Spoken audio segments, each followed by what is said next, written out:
हम second question की ओर बढ़ते हैं। सेकेंड क्वेश्चन हमारे पास क्या है सर, एक की तरफ हमारा 510 है और एक तरफ है हमारा 92 मतलब 92। तो इसको अपन किस तरह से करें सर, इसमें हम दो की टेबल लेंगे क्योंकि हमारे पास जीरो, और इसमें भी हम दो की टेबल लेंगे। क्यों दो की टेबल लेंगे? क्योंकि पीछे हमारे पास सम संख्या है, इवन नंबर है। ठीक है, दो की टेबल कितनी बार बोले सर? सर दो की टेबल हम दो बार बोलेंगे, 4 आएगा, 5 में से 4 गया तो एक बचा, वो एक इसको दे दे 11 हो गया। कितनी बार जाएगा? 5 बार, 10 आया, एक फिर इसको दिया, फिर 5 आया। ठीक है, अब हमको ये चेक करना है कि ये 5 की टेबल से जाएगा या 3 की टेबल से जाएगा, क्योंकि दोनों हमारे पास क्या विषम संख्या है। तो सबसे पहले हमारी विषम संख्या आती है 3। तो हम इसमें देखते हैं सर, 2 5 होते हैं हमारे पास 7, 7 5 होते हैं 12, 12 सर हमारे पास 3 की टेबल में आते हैं। 3 की टेबल में कितनी बार गया सर? 3 की टेबल में ये जा रहा है मेरा लगभग 8 बार। कितनी बार जा रहा है? 8 बार बोले तो 24 आता है सर। 3 की टेबल में 24, एक इसको दे दिया सर, 5 बार बोले हमारा आ गया। अब हम किसका बोले सर? हम अब हमारा 8 5 कितना होता है? 8 5 13 होता है, इसलिए हम सीधी 5 की टेबल लेंगे। ठीक है, 5 की टेबल अब कितनी बार बोले सर? एक बार बोले। 3 बच्चे इसको दिए सर, 7 बार बोले, तो हमारे पास कितना आया? 17 और 1। बात समझ में आई? ठीक है, अब हम इसको देखते हैं आगे। इसको देखते हैं तो सर ये कितना है? 92। तो सर दो की टेबल से जाएगा, कितनी बार जाएगा सर? 4 बार जाएगा, और एक इसको बचा, इसको दे दिया, 12 हो गया।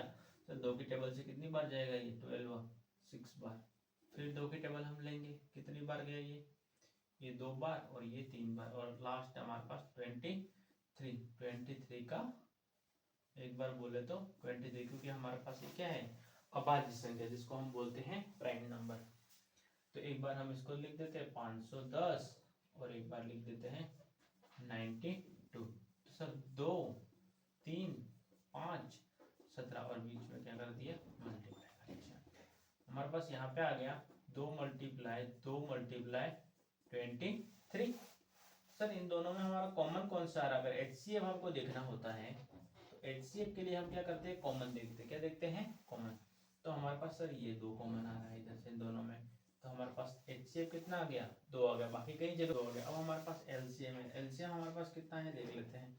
जैसे हमारे पास 2 बार है तो 2 मल्टीप्लाई, अभी 2 बार है तो 1 लेंगे, यहाँ पे 3 मल्टीप्लाई 2 मल्टीप्लाई 5 मल्टीप्लाई 20, हमारे पास 17 भी है ना, 17 मल्टीप्लाई 23। तो क्या है इसका, मैंने थोड़ी सी अभी जस्ट पहले आपसे किया था, इसमें मैंने कर दिया था 23,640। मेरी मल्टीप्लाई में गलती हो गई, इस वजह से मैंने वापस वीडियो को रीअपलोड कर रखा है। तो 2 मल्टीप्लाई 3 पूरे का होता है 23,460। अब हमको यहाँ पे पूछा HCF इंटू LCM, तो हमारे पास जो HCF आया है उसको LCM में करना है हमको।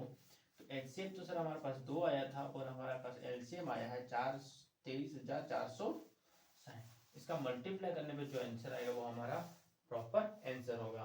तो ये हम प्रैक्टिस के लिए छोड़ देते हैं, और इसको प्रैक्टिस करके आना अच्छे से, और इसको कमेंट सेक्शन में बता देना कि सर प्रैक्टिस करने के बाद हमारा पास इतना आंसर आ रहा है। अब हम नेक्स्ट क्वेश्चन की ओर बढ़ते हैं। अब हमारे पास आता थर्ड क्वेश्चन, अभाज्य गुणनखंड विधि द्वारा निम्नलिखित पूर्णांकों के एलसीएम और एचसीएफ ज्ञात कीजिए। हम एक ही बार में इसको एचसीएफ और एलसीएम में कवर कर लेंगे। ठीक है, देखो यहाँ पे हमारे पास क्या है? 12 15 21। ठीक, इनका हमको क्या निकालना है? एचसीएफ और एलसीएम। तो वो हम यहाँ पे लिख देते हैं, एचसीएफ यहाँ निकालेंगे और एलसीएम यहाँ निकालेंगे। ठीक है, अब देखो 2 की टेबल से कितनी बार जा रहा है सर? ये तो 6 बार जा रहा है। 15 का 15, क्योंकि ये तो जाता ही नहीं, 2 की टेबल में आता ही नहीं सर, हम इसको लिख ही नहीं रहे। 21 का 21, फिर 2 की टेबल से जा रहा है, कितनी बार जा रहा है सर? ये 3 बार जा रहा है। 15 का 15 और 21 का 21। तो ये तो हमारा क्या हुआ? आगे तक और करते हैं सर। 3 की टेबल से एक बार गया, कितनी बार? 5 बार गया, सर 7 बार गया। चलो ये हमारा क्या हो जाएगा यहाँ पे एचसीएफ, क्योंकि ये हमारा 3 की टेबल से कितनी बार जा रहा है? एक बार, 2 बार, तीनों 3 में जा रहा है, मतलब एचसीएफ हो गया वो। ठीक है, अब हमारे पास 5 की टेबल में सर एक तो आता नहीं, और 5 की टेबल में एक बार 5 बोला जाता है और 7 नहीं आता है। ठीक है, अब हम पाते हैं 7 की टेबल में एक बार एक बार एक बार। देखो इसमें से सबसे ज्यादा मतलब पूरे में कौन सी टेबल चली गई है, एक तो हमारे पास ये 3 चली गई है, मतलब उसके अलावा कोई गई नहीं गई, तो हमारा एचसीएफ कितना हुआ 3। अब देखो एलसीएम, तो सर ये हमारा 2 मल्टीप्लाई कितना है 3 multiply 5 multiply 7, 2 into 2 4, 4 into 3 12, 12 into 5 60, 60 into 7, तो 6 की टेबल 7 बार बोलो तो 42, 60 का 0 हमारा 420। ठीक, ये वाला हो गया। अब हम इसके बाद ये वाला कर लेते हैं, इसको भी साथ के साथ ही निपटा लेते हैं थोड़ा, तो अच्छा रहेगा। 17 23 29, सर आपने तो तीन सभी संख्याएं क्या है हमारी अभाज्य संख्या है। देखो 17 की टेबल है, कितनी बार गई हमारे पास एक बार, 23 की टेबल 23, 29 की टेबल 29, क्योंकि ये हमारे पास क्या है सारी सारी अभाज्य संख्या 1 1 29। अब हमारे पास 29 की टेबल आई सर 1 1 और 1। अब हमारे पास लास्ट में यहाँ पे एचसीएफ और एलसीएम हम क्या लिखेंगे, ठीक है, तो यहाँ पे सर हम लिखेंगे एचसीएफ जब कुछ नहीं निकलता तो हमारे पास 1 होता है, और एलसीएम क्या होता है, एलसीएम हमारे पास होता है 17 इंटू 23 इंटू 29। तो इसका आंसर मेरे को कमेंट सेक्शन में बताना है इसका आंसर क्या आया, और बच्चों इसका निकालना तुम्हें खुद को प्रैक्टिस करनी है 8 9 और 25 का, ये खुद से ट्राई करके, और इसका एचसीएफ भी बताना और एलसीएम भी बताना है।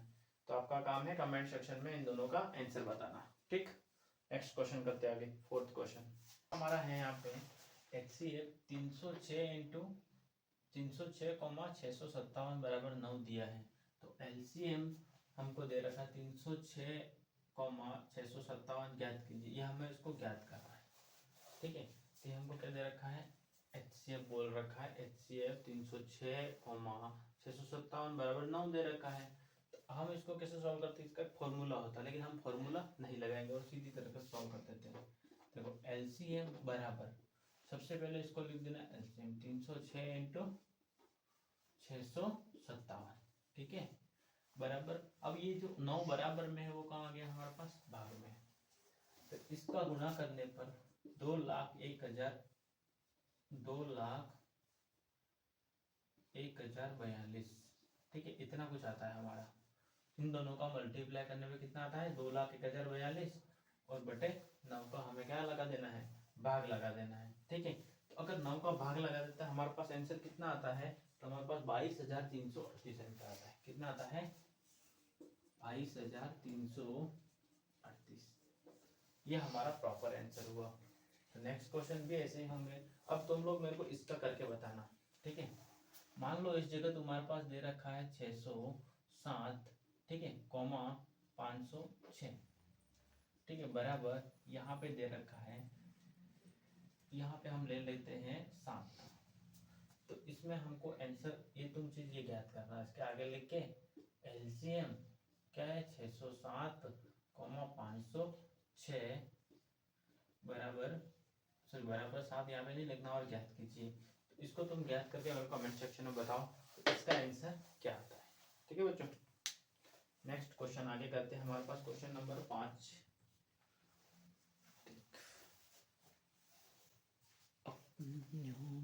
तो हमारा एक और क्वेश्चन है कि जांच कीजिए कि क्या किसी पाकृत संख्या n के लिए संख्या 6n अंक 0 पर समाप्त हो सकती है। बताना हमें ये 6n जो है वो हमारे 0 पर समाप्त हो सकता है। सर एक बार हम चेक कर लेते हैं, तो क्या होता है 0 पर वही संख्या समाप्त हो सकती है, 0 पर केवल कौन कौन सी संख्या समाप्त हो सकती है, एक तो 2n और 10 क्या हो सकती है 10n समाप्त हो सकती है, जिसके अपने लैंग्वेज में लिखना है, जिसके अभाज्य गुणनखंड होते हैं हमारे पास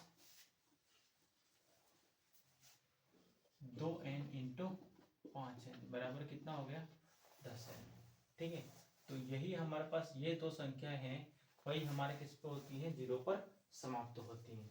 इसके अलावा नहीं होती।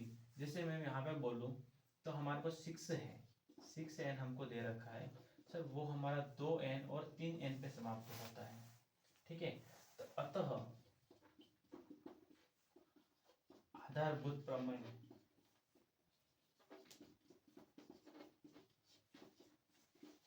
के अनुसार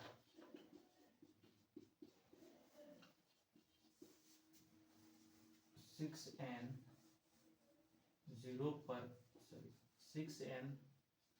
0 पर समाप्त नहीं होती है। ठीक है, अपनी मर्जी से लिखो, कोई ऐसी बात नहीं है यहाँ पे, बस इतना ही लिखना है। तो 0 पर केवल हमारे पास क्या है, 10n समाप्त होती है, जिसके अभाज्य गुणनखंड क्या होते हैं हमारे पास 2 और 5, उसके अलावा नहीं होते। हमारे 6n हमको दे रखा है, 6n का होता है 2 × 3, जो हमारे किस पे नहीं होते हैं, 0 पे समाप्त नहीं होते। और ये हमको इतना लिख देना केवल कि आधारभूत प्रमेय के अनुसार, ये हमारे आधारभूत प्रमेय है जो उसके अनुसार लिखने में, तो तुम लोग ध्यान रखना। देखो हमको यहाँ पे बोला है व्याख्या कीजिए कि 7 × 11 × 13 + 13 और 7 × 6 × 5 × 3 × 2 × 1 × 1 + 5 भाज्य संख्याएं क्यों है। ठीक है, तो हम यहाँ पे सबसे पहले देखेंगे कि भाज्य संख्या किसे बोलते हैं। तो भाज्य संख्या के 2 से अधिक भाज्य होते हैं। ठीक है, तो इसमें अपन ये चेक कर लेते हैं। पहला हमको दे रखा है 7 × 11 × 13 + 13। ठीक है, तो हम इसमें से हमारे पास 2 बार 13 है, तो हम इसको क्या कर लेते हैं, कॉमन निकाल लेते हैं। 13 को कॉमन निकाल लिया, 7 × 11 × 1 प्लस का 1, इतना बच गया हमारे पास। ठीक है, अब बताओ मेरे को 13, अब कोष्टक में हमारे पास ये तो ये देखो कोष्टक का मतलब गुणा होता है। ठीक है, 7 × 11 हमारे पास हो गया 77 और इंटू 1 किया तो 1 + 1, तो 13 × 78। तो हम 78 को भी तोड़ सकते, 13 के टेबल में आता है ये हमारा, कितना आया 13 × 13 इंटू कितनी बार बोले तो आता है ये 7 बार बोले तो, है ना। तो हमारे पास क्या आ गया, तो यह 2 से अधिक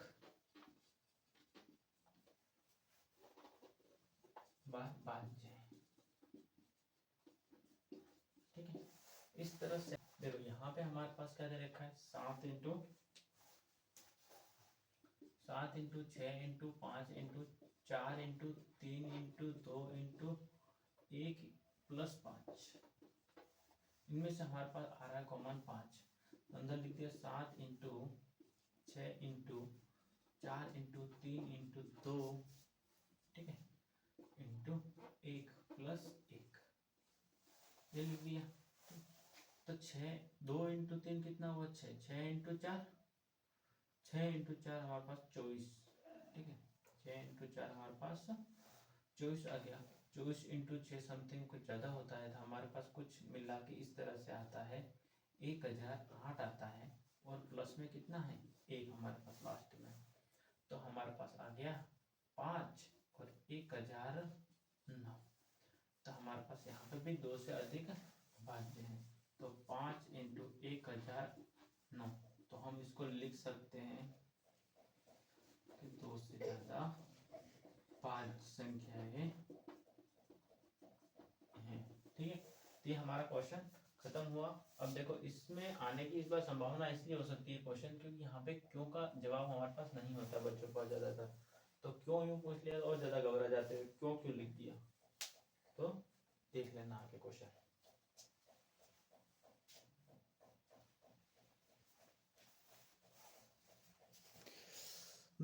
लिख रखा है तो मैं इसको पढ़ के बता देता हूँ, ठीक है तुमको। तो इस क्वेश्चन में हमको दे रखा है कि किसी खेल के मैदान के चारों ओर एक वृत्ताकार पथ है, कोई खेल का मैदान है, ठीक है, उसके चारों ओर क्या है हमारे पास एक वृत्ताकार पथ है। अब हमको यहाँ पे बोला आगे कि इस मैदान का एक चक्कर लगाने में सोनिया को 18 मिनट लगे। हमारे पास सोनिया है, उसको एक चक्कर लगाने में कितना मिनट लगा, 18 मिनट, ठीक है। अब लगते हैं, जबकि इसी मैदान का एक चक्कर लगाने में रवि को कितने लगे, 12 मिनट। अब यही मैदान है हमारे पास, सोनिया को लगे 18 मिनट, ठीक है, और हमारे पास रवि को लगे 12 मिनट, ठीक है, मतलब हमारा रवि तेज भाग रहे हैं। तो आगे हम देखते हैं, तो मान लीजिए कि वे दोनों एक ही स्थान और एक ही समय पर चलना प्रारंभ करके एक ही दिशा में चलते हैं, तो कितने समय बाद पुनः प्रारंभिक स्थान पर मिलेंगे। अब हमको क्या करना है, दोनों को बताना है, ठीक है, दोनों कितनी टाइम में वहां पहुंच जाते हैं। दोनों क्या कर रहे हैं, एक ही स्थान से दौड़ रहे हैं, ठीक।